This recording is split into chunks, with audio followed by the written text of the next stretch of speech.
오늘은 부정선거와 관련된 두 번째 이야기로 이 모든 세계 부정선거의 원흉이 된 K전자개표기의 탄생 과정에 대해서 살펴보겠습니다. 2000년 김대중과 김정은의 정상회담이 있었습니다. 여러분들 기억하실 텐데요. 2000년에 남북 정상회담이 열렸습니다. 평양에서 열렸고요.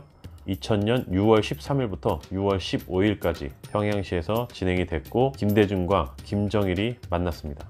이때 6.15 남북 공동선언을 발표를 하면서 김대중은 이러한 평화적인 노력을 바탕으로 노벨 평화상까지 받았는데, 김대중이라는 지도자에 대해서는 우리가 반드시 재평가가 이루어져야 된다. 저는 그렇게 생각을 합니다. 왜 그러냐? 오늘 영상의 내용을 보시면 여러분도 공감을 하실 겁니다. 본 그래픽은 스카이데일리 취재 내용입니다. 2000년 남북 정상회담 당시 김정일과 김대중의 밀담 내용이 유출되었습니다. 김정일이 차기 대선은 누구를 염두에 두고 있어? 김대중은 호남 출신 한화갑이나 정동영이면 어떨까 합니다. 그건 안 돼요. 노무현으로 하시오. 그는 경상도 출신으로 청문회 스타라고는 하지만 여론이나 인지도 면에서 훨씬 밀리는데요. 그 아비의 원래 고향은 호남이고 처가 등 출신 성분도 좋소. 여론이나 인지도는 선전선동을 통해 충분히 월장할 수 있어. 선거 문제는 우리와 연구를 많이 합시다. 그래서 본격적으로 선거를 어떻게 할지에 대해서 시스템적인 연구를 하기 시작합니다. 그래서 그 다음으로 진행된 것이 햇볕 정책의 일환으로 남북 합작 IT 회사를 설립하기로 합니다. 중국 단둥에 2001년도 여름에 남북 공동 합작 정보통신 회사를 설립하게 됩니다. 이때 설립된 회사가 하나 프로그램 센터라고 합니다. 한국식 발음은 하나 프로그램이 맞는데 북한식 발음으로 해서 하나 프로그램 센터로 설립이 되었습니다. 북한 최고의 IT 신동들 40명과 남한 IT 전문가 10명이 공동으로 작업을 했습니다. 그리고 이 하나 프로그램 센터와 한국의 다산그룹이 사업 계약을 맺게 됩니다. 하나 프로그램 센터는 다산그룹과 사업 계약을 맺었고, 또 SK와도 사업 계약을 맺었습니다. SK는 당시에 대북 사업에 굉장히 열정적이었습니다. SK가 단둥에서 만든 전자개표기를 한국에 수입하는 사업권을 따내서 한국중앙선관위에 납품을 하게 됩니다. 그리고 이후에 노무현과 이회창이 대선에서 대결을 하는 그 대선이 열리게 되는데, 이때 당시에 선거법으로 보궐선거에만 전자개표기를 사용 가능하도록 선거법이 개정되었지만 김대중은 이것을 어기고 대선에 전자개표기를 사용하도록 합니다. 그래서 노무현이 개표 후반기에 갑자기 몰표가 나오는 이례적인 현상을 나타내면서 대통령에 당선되게 됩니다. SK CNC가 북한과 MOU를 맺고 하나 프로그램 센터의 시스템 인터그레이션 SI를 맡게 됩니다.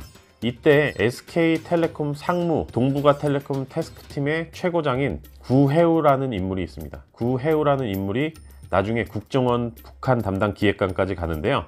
이 구혜우라는 인물을 중심적으로 해서 하나 프로그램 센터를 통해서 개발된 전자개표기가 우리나라로 들어오는데 발판이 됩니다. 구혜우라는 인물을 통해서 SK에 채용된 사람이 바로 하태경입니다.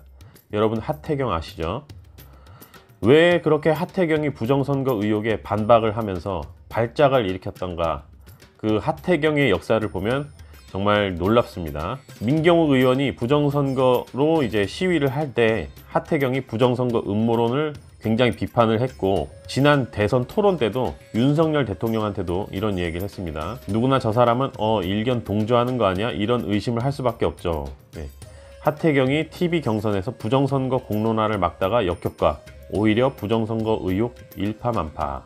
하태경이 왜 이렇게 부정선거에 예민한 반응을 일으켰는가? 바로 하나 프로그램 센터를 통해서 개발된 전자투개표기를 한국으로 유통시키는데 큰 역할을 했던 사람이기 때문입니다.